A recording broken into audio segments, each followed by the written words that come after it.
All right. Let's get to the elephant in the room first. It's a goddamn fat one too. It is. That's a big fucking elephant. That is a freaking. Well, I mean, the whole Eat world. one bite at a time. Yeah, pretty much.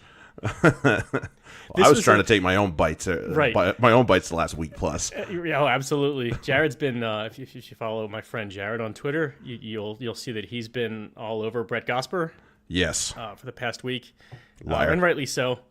And it was interesting today. We actually had. This is the first time we've had a text message conversation that I can remember where I said, "I think this conversation is too long to be done over That's text." probably true. Like we can't do this. There's too much to talk about. a very rare instance where that is the case.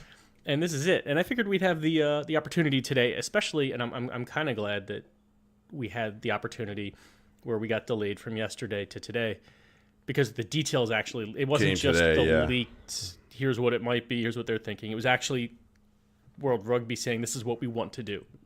Right. And it was slightly different from what we'd heard in the leak, with significant differences certainly around the Pacific Island nations.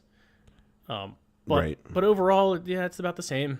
Yeah. And this is one of the few times where we have legitimately different opinions on what's happening. I don't think they're as different as you think. I think there's a middle ground in here. So I think the first and biggest problem I have with this thing at the moment is the video and the post or the statement or whatever is reactionary. It's not preventative. Not only is it reactionary, it's a week later reactionary. Yeah. So that's probably like, World Rugby, get off your ass. Where you been? You know, they finally made a statement, Monday? Oh, we need to have an emergency meeting. Oh, really? You think? Yeah. You're just coming to this conclusion? Are you kidding me? And that's, I think, the biggest problem around it is their reaction rather than their actual plan. Yeah. Because it's like people saw the leak and what it really meant, and it rightly pissed people off. Yeah. But the reality of it is much softer than what it was initially supposed to be for the leak. So I think people like you are more upset. It's like you had all this time to correct what it was, which I'm certain you think it, because I think it too. It probably means that the leak was what they were expecting to do, and they realized, oh fuck, we really done gone really shat the bed on this one. So fair play to them to get it back into, bring it back in. And I'm guessing the leak at this point was tactical to say, okay, we'll float this to see what maybe people have it's to a possibility. Won't rule it out. But either way, I think it's time to take a step back, at least from they fucked up a lot. Mostly through just being silent. Yeah. But, ultimately, I think this is a really good idea that could be very good for the sport in the long term. It is. It's not a bad idea. I've not said it's a bad idea. What I'm saying is the question, the number of questions that are unanswered with it. There's still some general plans that I'm like, I don't know about this. Apparently there's other initiatives that this is getting in the way of, and there's still, for me, it's two things that have come to the forefront. Pacific Nations is hopefully solved. Bottom line, if there's no Pacific Nations and there's no way of getting them in, one of them needs to start in this thing, first of all. We should not be in it especially after last weekend. Different story for a different day. Different story for a different day. Right. Yeah, U.S. shouldn't be in it. It should definitely be Fiji for sure. Japan, probably after their World Cup performance, is probably worth putting them in there. And have a pathway. And we know it's the Six Nations countries that are causing the problem, because they don't have relegation promotion in their competition. Most of those leagues, Pro 14 doesn't. Premiership's trying to get rid of it. Sounds like, well, that's a different topic. France does, but there's only two divisions. So. And obviously there's concern for countries like Italy that think, oh man, we might get beat by some of these tier 2 teams, which is probably going to happen. So deal with it. But that's right. Deal with it. Like, suck it up. This is you're going to have to deal with it. Like, we've well, not we, but rugby people have talked about, does Italy really still deserve to be in Guess we'll find Six out. Nations? And we'll find out. So the two main issues are player welfare. Like and we're talking about every team in this competition is supposed to be 12 teams. And you're talking about a ton of travel here. Mm-hmm. There's no way you can take care of these guys with the amount of travel that you are proposing right now. I mean, yeah, they're traveling at least once every 2 months, because I would assume that they would probably get a home match and away match and probably work it that way. Because they're talking about using the July windows and the November windows as the time to play. So I don't know how you're going to schedule it. That just sounds like such a nightmare. It's tougher. This is one of those for American sports. It's East Coast versus West Coast kind of things where. But in this case, it's Northern Hemisphere versus Southern Hemisphere, because the Northern Hemisphere teams, they have to travel a couple hundred miles really at the farthest to play in the Six Nations. It's because obviously the U.S. isn't involved in this, but the Southern Hemisphere teams, they're all spread out all over, like all around the globe on the Southern Hemisphere. Yeah. So that does make it insanely difficult, very, and a lot of strain. Yeah. So I'm not sure how they're going to solve that.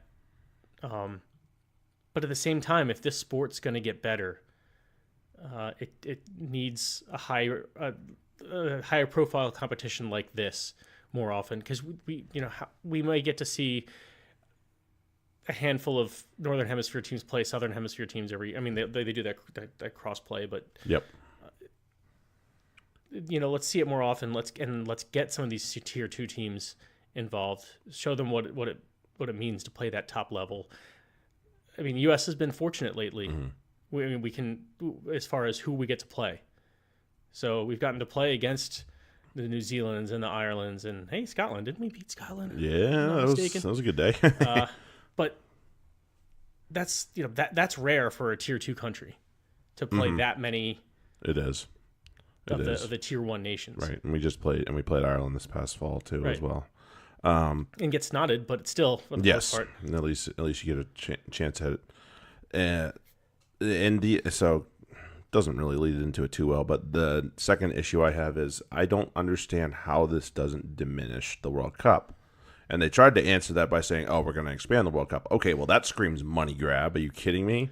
You're telling me that a team like Spain or Belgium that could possibly get into the World Cup is going to be able to put on a good performance to the point where the fans go, "Why the frig did we just pay money to watch this and or to go to it?" Okay, so let's answer. I'm going to answer two of those separately. The first is I diminish the World Cup. I'm extremely ambivalent on that. Because I don't think that's I think that's a kind of a knee-jerk reaction. I think it's a little harsh. We should want to see high-level international competition as often as possible. We want to see the best teams play as often as possible. I don't think it would diminish the World Cup any more than like the Pan Am Games diminish the Olympics or something like that. Like and granted, it's a little bit more involved than that, but each sport that's in the Olympics usually has their own world championships. You see professional skiing. That doesn't diminish an Olympic gold medal. Nobody pays attention to the world championships. Exactly. But is somebody going to pay attention to this? I feel rugby fans will, because it's fucking rugby. Right. The people who pay attention to the sport will love it just as much. But aren't we trying to get outside those people? Isn't that part of the point? That's part of the point, and the only way that's going to happen is to bring in these tier 2 countries and give them a higher profile. So you said like a nation like Spain, are the fans going to be happy going to the World Cup and seeing their team? Probably. I would love it if my team. I would much rather go because are they going to go to the World Cup if Spain's not in it? No. Are they going to pay attention?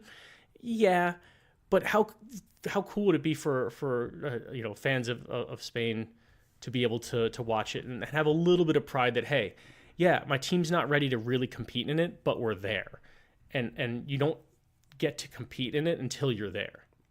So you need to get that foot in the door. You need to give my problem with World Rugby in general is that there's tier 1 and tier 2, and that the whole thing shouldn't exist theoretically. So the only way to get rid of it is to do things like this. So I think in the long run, rugby's moving in the right direction. And we have to take the long view as, professional rugby is really only a couple decades old. Yes. So all this stuff, and there's been a lot of some of these competitions for a long time, but it's really only gaining high profile outside of hardcore rugby fans, and really in the minds of Americans, first and foremost, it's only starting to get profile, right? And it's not going to you're not going to grow your profile while you do the same things you've been doing. That you're not wrong about that. There's a lot of things there's certain changes that need to come in order to see positive results sometimes, and in a lot of ways, and there's stuff that's going on besides this elsewhere that we need to talk about. And plus, have you seen the salary caps in the NFL as compared to, say, the Premiership? Yeah, I understand. I understand. If they can get the U.S. involved. You hope. We hope.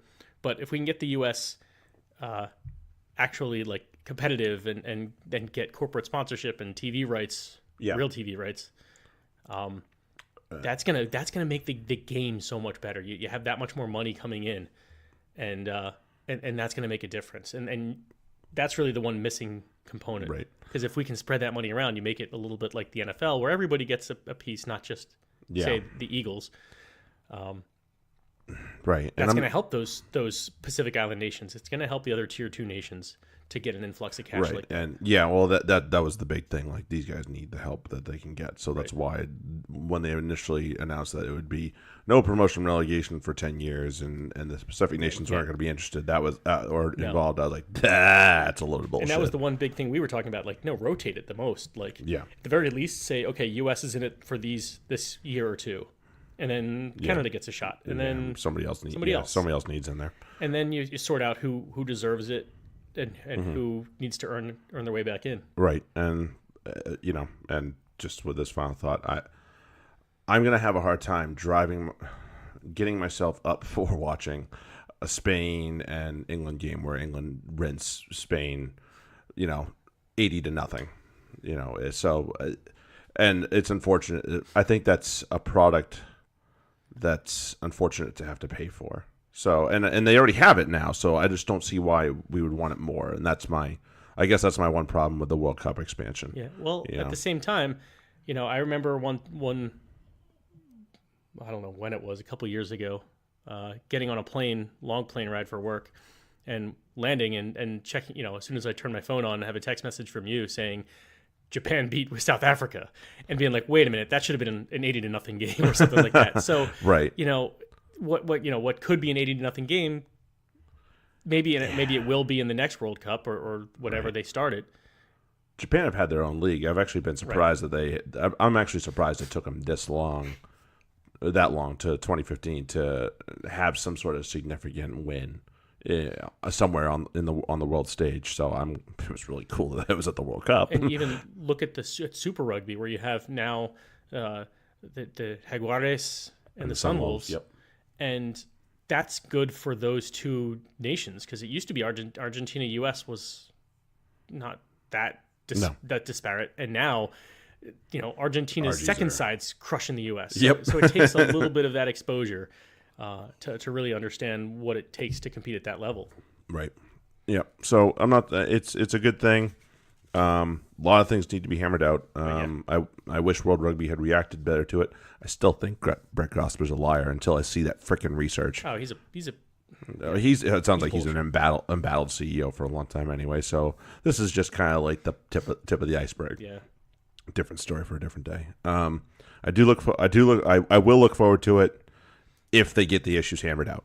Right. That's all I say. I'm choosing to look at this with optimistic glasses on and thinking that they'll figure something out that's right. Right. Yeah. It's not USA Rugby running it, so I think they might actually make a good decision. God. Yeah. I mean, not a long way to go from.